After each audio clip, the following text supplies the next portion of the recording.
For September's AILA Interview of the Month, AILA President Victor Nieblas discusses his 2015-2016 agenda.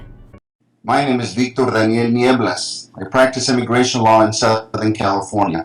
I am the first Mexican-American AILA president in its history. I'll be with you until June of 2016.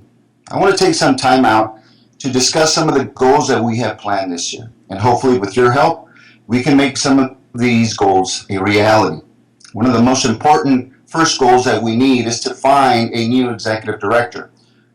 Crystal Williams, our former executive director, retired this past August, and we are well in our way to finding our new leader that will lead us into the future of immigration law in the United States. So please stay tuned as we narrow down those candidates and hopefully soon in the coming weeks make an announcement.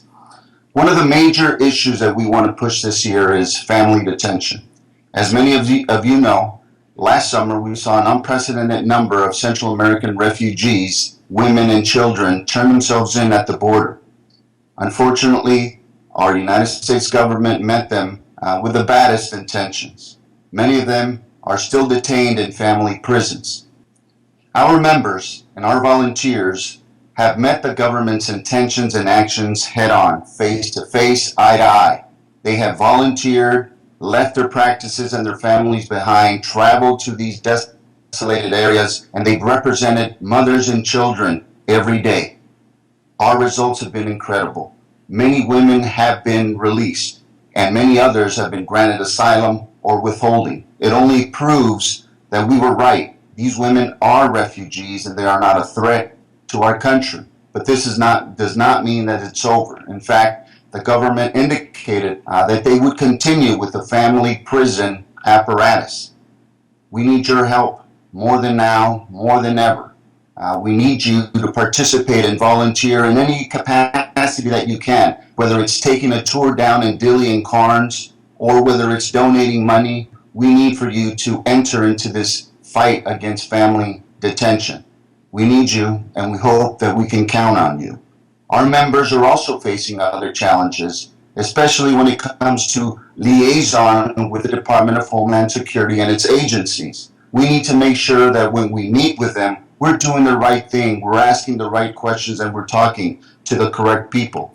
So what we have done this year is that we've created a liaison task force so that we can analyze how we've been approaching liaison throughout the years. Are we asking the right questions? Are we talking to the right people? That's what we want to find out. And hopefully, with this task force and your help, we will get to the bottom of how we can make liaison better, not only for our clients, us, but also the immigration process.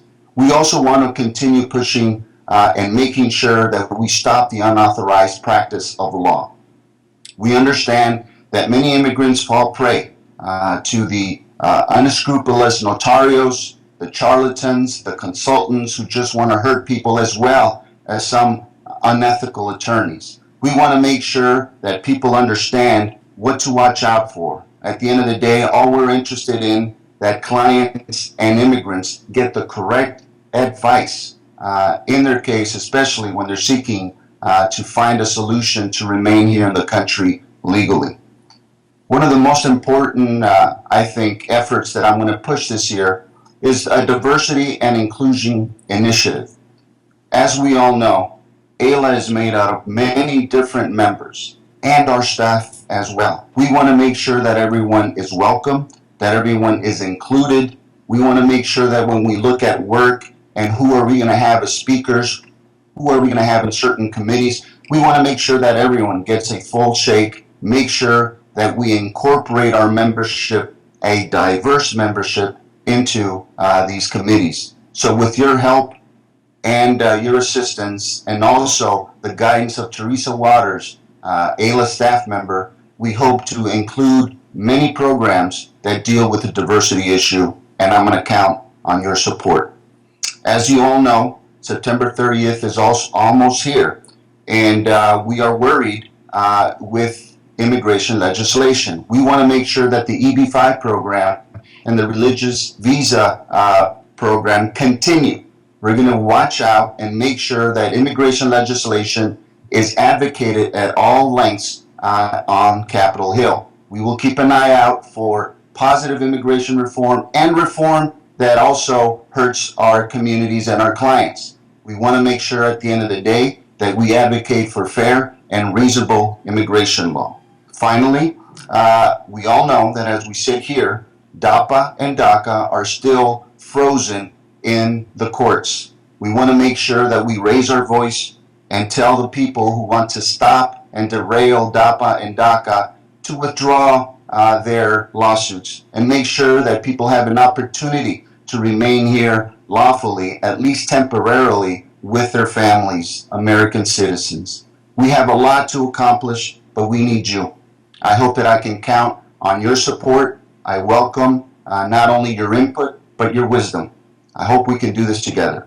Muchas gracias, and thank you very much for listening.